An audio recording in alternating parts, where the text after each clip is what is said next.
So leave it for like about 3 minutes until the light is off. So when the light is off, you turn the dial to the pilot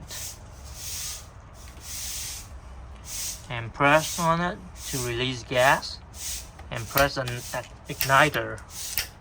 Keep doing that until the light turns blue.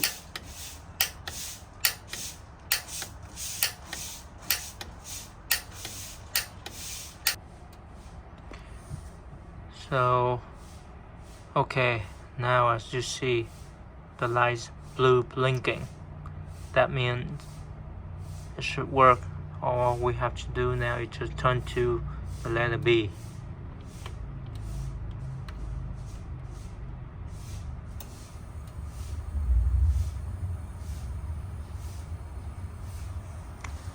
So there should be the flame here.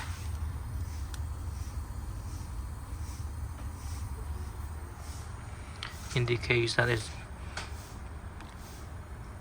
heating up the water.